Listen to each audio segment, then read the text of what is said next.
My wife and I recently celebrated 6 years of being married, and we have two wonderful boys. They're actually from my wife's previous relationship, but we've become really close as a family. We have a lot of fun together on weekends. We go to the movies and have dinner as a family. I love being their stepdad, and we always have a great time together. A while back, my wife went out with her friends one night, and when she came back, something seemed off. I asked her if everything was okay, but she just said she was tired from her night out. Even though I felt like there might be more going on, I decided to give her space and didn't bring it up again. In the days that followed, I noticed my wife was glued to her phone more than usual, even during dinner. I asked her gently why she was texting so much, and she said it was just chatting with her girlfriends about their recent night out and planning another one. While that explanation sounded innocent, I had a nagging feeling that something else might be going on. At the time, I didn't think much of her texting with her friends because it wasn't unusual. But looking back, I wonder if there was more to those conversations that she didn't want me to know about. Given her busy job as a consultant, I didn't mind her taking time to relax with friends. It seemed like a normal way for her to unwind, and I trusted her to balance work and personal life well. My wife is excited about another girls' night out, which will be the second one in less than 3 weeks. While I support her need to have fun with friends, there's a worry about the group she hangs out with. 4 of them are single, and she's the only one married.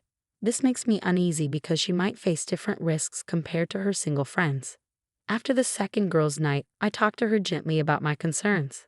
I emphasized the importance of being careful and ensuring that her friend's single status wouldn't affect decisions about our marriage without her realizing it. Open communication and understanding are crucial, and I want us to protect our commitment while supporting each other. When I told my wife about my worries, she seemed confused and didn't say much, which made me think she needed some guidance. So after work, I went to visit my parents and talked to my mom about how my wife keeps having these girls' night out events and why it concerns me. I explained that all the women she hangs out with are single, and I worry because they don't have the same responsibilities and commitments as my wife does. My mom listened to me and then said, "Having girls' night out can be okay, but I get why you're worried about her being the only married one with single friends." My dad added, "If I were you, I'd talk to her and set some boundaries." They both stressed the importance of talking openly and honestly with my wife about my concerns, while also respecting her need to have fun with friends. They advised me to communicate clearly about how I feel and what I think is okay, so we can find a solution that works for both of us. My dad mentioned that my wife going out so often without me was a big concern. Then my mom shared that in their 40 years of marriage, she had only attended 3 girls' night out events. She pointed out that her friends were also married, and they always made sure to be home by 11 p.m. On my way back home, I thought about what my parents said and realized they were right. I needed to address this issue soon before it got worse. When I talked to my wife about it, she got upset and accused me of trying to control her and not trusting her. I tried to explain that I wasn't controlling her. I was worried about her safety, but she didn't listen and went to bed angry. The next day, she went for another girls' night out and didn't return until after 2 a.m., surprising me as it was the 3rd time this had happened without my knowledge. Instead of talking to her right away, I stayed quiet and pretended to be asleep when she came back to our bedroom. I lay awake, thinking about why my wife was prioritizing her outings with friends over our family time.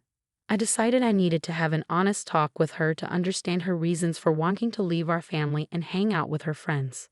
The next day, before heading to work, I reached out to a friend who had hired a private investigator for his company. He needed to verify an employee's workman's compensation claim after an accident at work. The investigator uncovered that the employee was lying about their injuries, which helped my friend resolve the situation. With this in mind, I asked my friend for the investigator's contact information to gather some background context. I decided to check in with my friend to discuss my concerns about my wife's recent behavior. She had been going to a lot of girls' night out events, and I was worried she might be getting involved in things she should. When I talked to my friend about it, I mentioned 3 instances where she came home late and smelled like alcohol. Plus, when I brought it up, she got defensive and upset, which raised more red flags for me. My friend agreed that my worries seemed valid. After our conversation, I took action and called the private investigator my friend had recommended. We scheduled a meeting for after work. During our discussion, the investigator asked about my needs and I explained that I wanted him to keep an eye on my wife during her outings with friends to see what she's up to. I met with the investigator, who charged $100 per hour for his services. I didn't mind the cost because I was determined to find out what my wife was up to. I gave him her picture and details about her car, job, and schedule, and he said he would start observing her the next day. For 3 days, I waited anxiously for his report, eager to know what my wife was doing. When he finally contacted me, we arranged to meet after my work. He showed me videos he had taken during his surveillance to reveal his findings. The videos showed my wife leaving work in different clothes than she had on in the morning, indicating she changed at work. The investigator followed her to a bar where she met up with a group of female friends. They spent about 2 hours there before leaving together. The investigator continued to follow them to a nearby house, about 15 minutes from the bar. When they arrived, a man answered the door, and my wife and her friends, all dressed in black, went inside with him. The investigator mentioned that wearing black helped him stay hidden during nighttime surveillance. He positioned himself near a window, keeping a safe distance, and observed what was happening inside. Unfortunately, what he saw confirmed my fears. The girls were dancing closely with some guys, and I was devastated to see my wife among them. She was in a corner with a man who was behaving inappropriately. He was touching her, and they were sharing a passionate kiss. After witnessing this distressing scene, the investigator told me, "I believe you now have enough evidence to take the necessary actions." He provided me with a flash drive containing the videos and assured me that he would keep a backup copy just in case. I returned home from meeting the investigator feeling overwhelmed with emotions. Tears were flowing as I struggled to accept that my wife, whom I'd been married to for 9 years, had been unfaithful and continued to be so. I was torn about whether to confront her directly with the videos. For the time being, I decided not to show her the evidence. The next day, I left for work early without speaking to her. She texted me, wondering why I hadn't talked to her before leaving. But I didn't respond right away. At work, I reached out to several divorce lawyers to seek advice on handling the situation and protecting my interests. Simultaneously, I started searching for a new place to stay because I couldn't continue living in the same house with my wife. It was difficult, especially considering my love for our boys, but I felt it was necessary given her actions. I felt utterly devastated, like my world had been turned upside down. Fixing things seemed impossible. Divorce appeared to be the only solution. It was evident that my wife wanted the freedom of being single, and I decided to let her have it. Despite this decision, I needed to handle things wisely, ensuring that our boys wouldn't suffer while their mother was out with her friends. In Massachusetts, where we lived, divorce was a no-fault process, making the legal aspects somewhat straightforward. That evening when I returned home, my wife and boys were already there. She greeted me warmly, asking about my day, while the boys happily welcomed me with, "Hey, Dad." It was an emotional moment, and I tried my best to hold back tears and stay composed. After the evening routines and putting the boys to bed, my wife came downstairs and suggested we watch a movie together. I declined, saying I wasn't up for it. She understood and went to bed. Once she was asleep, I used that time to pack and get ready to leave. I waited until she was deeply asleep before quietly exiting the house. With nowhere else to go, I went to my parents' house, even though it was very late. My dad could see I was troubled and asked if I was okay. Wanting to be honest, I sat with him at the dining table and showed him the videos the private investigator had gathered, revealing the evidence. It was heartbreaking for my dad to see the evidence, mirroring the pain and shock I'd been feeling. When my mom joined us, I decided to show her the proof as well. The betrayal was so profound that it left them both speechless. Summoning my courage, I told them I had made the decision to leave and pursue a divorce. While they were saddened, they didn't try to dissuade me. My wife's infidelity had made my choice clear, and I felt there was no turning back.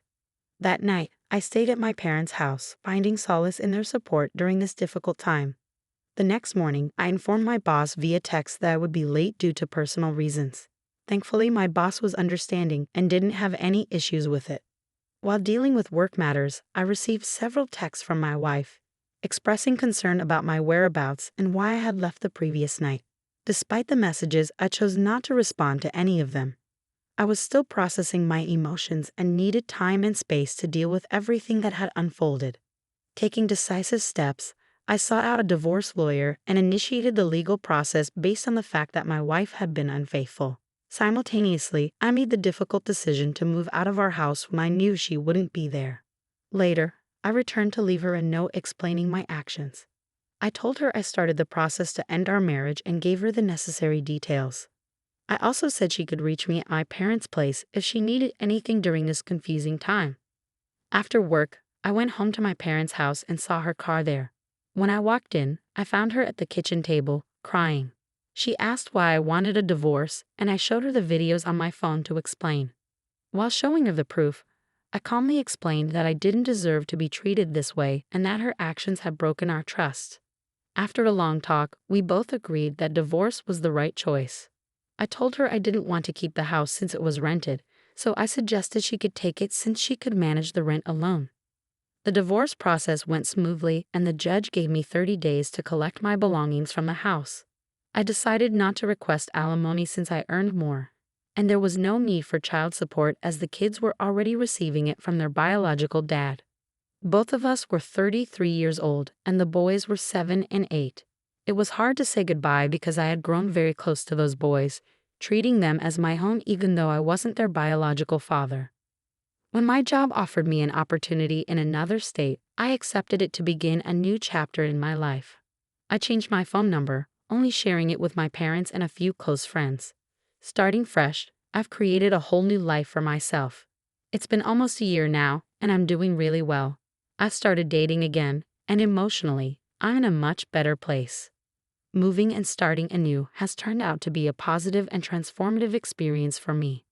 It seems my ex-wife has been curious about me and has tried to reach out through social media, as my friends have mentioned. However, I have no desire to reconnect with her or revisit the past. I'm content with my decision to move forward in life, and I encourage others in similar situations to do the same. While there are still tough moments, I'm learning to take each day as it comes and deal with challenges one step at a time. Thank you for following along with my story. If you enjoyed it, please consider supporting us by liking and subscribing to our channel. Feel free to share your thoughts in the comments as well. I recently found out that both of my kids are from affairs my soon-to-be ex-wife had. About 6 years ago, when my son was born, I was thrilled. I thought everything was perfect. I was married to my best friend, and we had a child together. But as time passed, doubts crept in. As my son grew up, I noticed he didn't look like me at all. His appearance was very different from what I expected. While I didn't want to jump to conclusions or be overly suspicious, my wife's behavior added to my concerns. Her stories about where she was didn't add up. She kept me away from her work friends, and one of her friends even said she saw her flirting with someone else.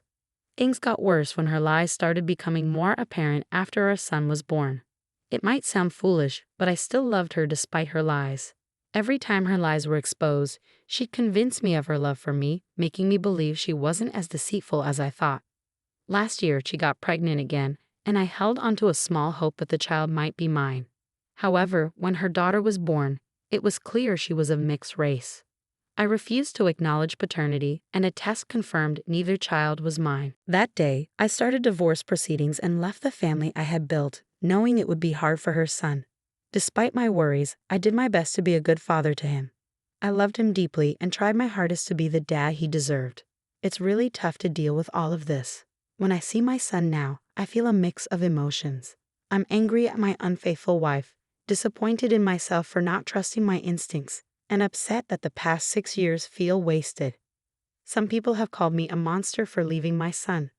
Since I moved out, my ex has tried to manipulate me into coming back multiple times. She has our son call me late at night, crying and begging for me to return. On the day I left, she even brought him into the room while I was packing, trying to guilt-trip me by showing me how much he's hurting.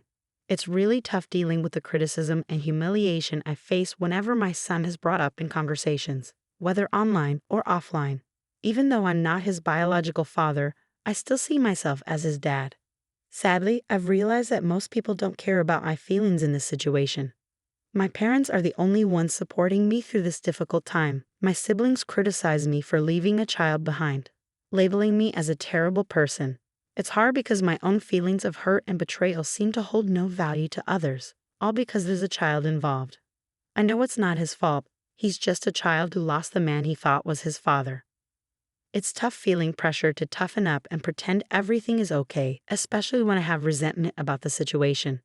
Why should I have to hide my feelings and ignore my own life? I love the boy as my home. But continuing in that role would only lead to bitterness and resentment. I would feel guilty for not taking control of my own life again. He isn't my child, and even though it's not his fault, he's no longer my responsibility. Update. It's been eye-opening to see the response to my posts. Some common questions have come up, so I'll address them here. Her son knows the truth about why I left. I sat down with him and explained that I'm not his father and that his mother deceived and cheated on me. It was important to me that he knew I wasn't upset with him and that none of this was his fault. I made sure he understood that I still think he's an amazing kid. Some people are saying that I never cared for him or that I was always looking for a way out. It's hard to express emotions in a text post, and it's even harder when anger towards my unfaithful wife clouds the past 6 years.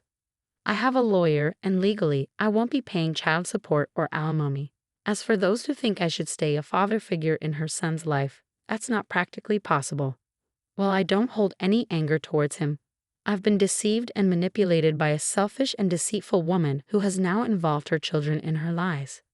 He's innocent in all of this, but it doesn't change the difficult reality we're dealing with. It's heartbreaking to think about how he must feel, but when I see him, all I can think about is the 6 years of deception, manipulation, and frustration I endured. The life I thought I had with him was a facade created by his mother's deceit. It's a tough truth to accept, and I can't bring myself to be a part of his life knowing the extent of the lies that were told. Edit 2. I've seen some comments questioning the authenticity of this post. I want to clarify that I'm currently going through a legal process called disestablishment of paternity, which is a real procedure. I won't share specific details for privacy reasons, but this is my reality, not a made-up story. It's my last update before I move on. Firstly, I want to thank everyone for their kind words, whether in comments, DMs, or chats. Your support has been a bright spot in my day, and I appreciate it immensely. Secondly, I've noticed some criticism regarding the language I used to describe my soon-to-be ex-wife.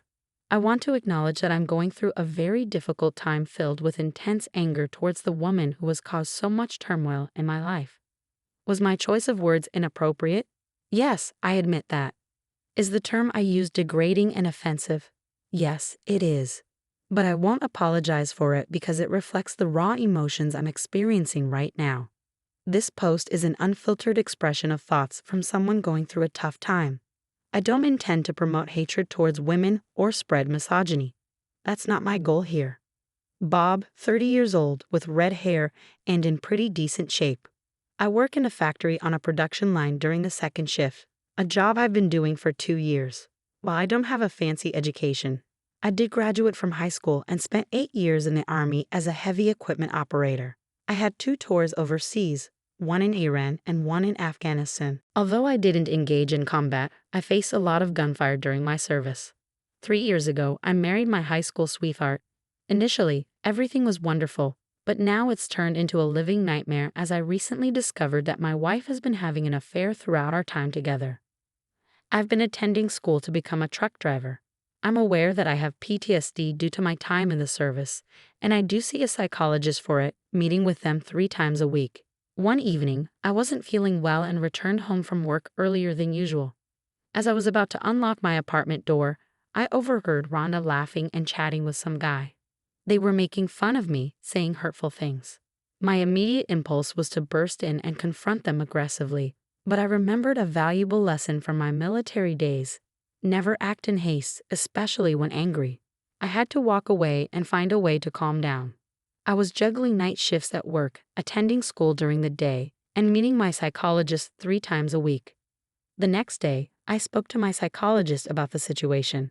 I admitted that I had seriously contemplated harming them, but instead, I decided to seek a way to get back at them and make them feel regret, all without landing myself in jail. He wanted me to see him every day, but I explained that I couldn't because of school and that because of him, I hadn't dealt with them. I decided to take a week off and find out who this guy was and what to do. I bought 3 small spy cameras online that could record video and sound, activating when there was noise. Update 1. I kept an eye on my apartment to figure out who this guy was. He was coming over every night, which shows how foolish I was. I learned his name was John Rich. In the next 2 days, I got a new phone and a new phone number. Then I found an apartment in the next town over. I went to my landlord's and canceled my lease for the end of the month. I went to my bank and changed my savings, checking, and credit cards. I canceled my auto and home insurance and got new insurance for myself at the new address. I contacted the utilities to change my account and to turn off the utilities at my old address by the end of the month. I talked to HR at my job to change my insurance to just cover me. Then I talked to the plant manager. I explained my situation, and he was understanding, sharing that he had experienced something similar. He suggested I could be transferred to a different plant, but it would be a third shift position. I agree without mentioning that I'd be quitting in 2 months to start a new job as a truck driver. He inquired about my plans, and I kept the conversation brief. If I had a good lawyer, yet to which I replied that finding a lawyer was my next task. He shared his wife's lawyer's name, Mrs. Jenny Kurtz, mentioning that she's a fierce legal advocate. I expressed my gratitude and left. I called the lawyer's office to schedule an appointment for the following day. Later, I went to my friend Pete's house, asked for help with moving, enjoyed a beer, and he said he could arrange a truck and friends to assist.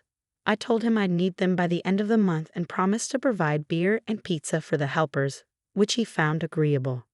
Update. Over the past couple of days, I managed to accomplish a lot. Upon returning home, I found Rhonda asleep as usual. I obtained videos of Rhonda and John engaging in intimate activities in my bed, along with conversations where they insulted me. I noticed that John used my personal care products like shower gel, shampoo, mouthwash, and shaving cream.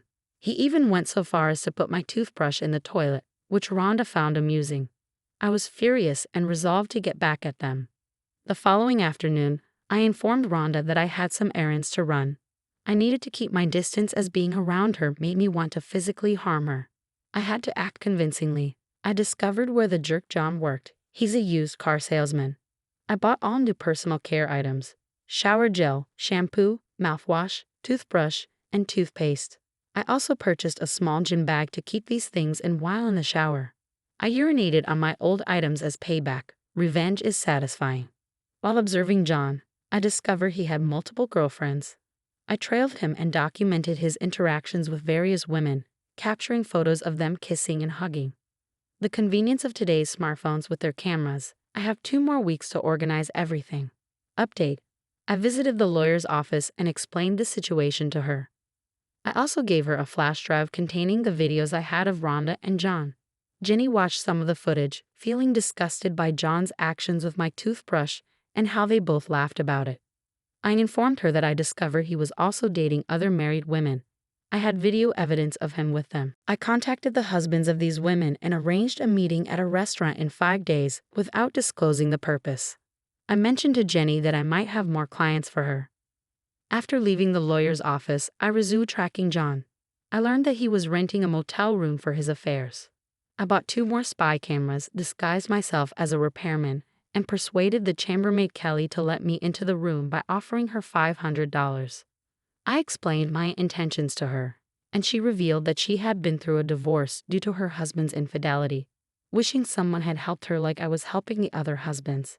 I informed her that I'd need to return to remove the camera in a few days, and she agreed without hesitation.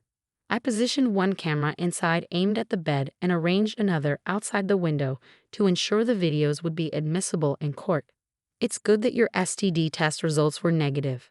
At the restaurant meeting, you handled the situation with precision, providing the husbands with the evidence they needed and outlining your plans for serving your wife and John. It's a tough situation, but you're taking steps to protect yourself and help others in similar predicaments. Jenny seems like a valuable ally during this process. How are you feeling about everything now that the wheels are in motion for legal action?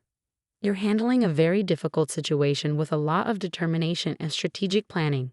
Getting Jenny involved and having the other husbands join forces with you adds strength to your case. It's also thoughtful of you to arrange a dinner with Kelly and take steps to remove the cameras discreetly. Your approach with Rhonda seems carefully calculated as well, especially with the spa appointment to keep her occupied.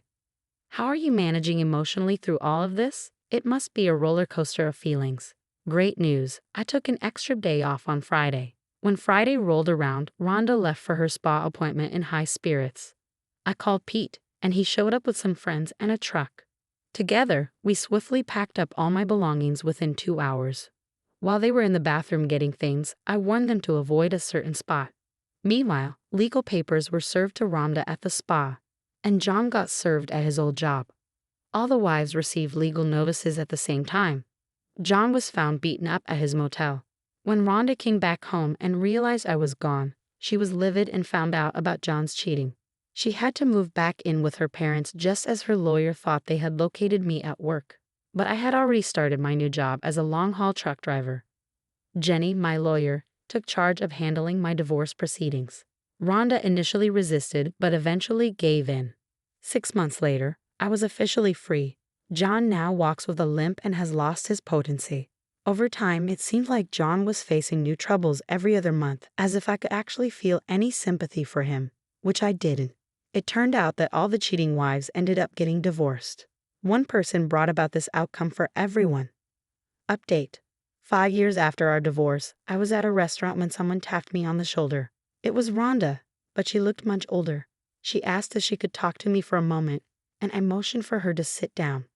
Rhonda's eyes filled with tears as she sincerely apologized for the pain she caused me. I was genuinely surprised by her words. I reassured her that I had forgiven her a long time ago. She shared that she had married me to escape from her parents. I suggested having a meal together, and she agreed. We ordered, and over the next 2 hours, we chatted. Rhonda mentioned she had returned to school and became a nurse. I shared that I was still a long-haul truck driver, traveling across the country. Interestingly, whenever I was in town, we would meet up and spend nights together in bed. This evolved into a friends with benefits arrangement.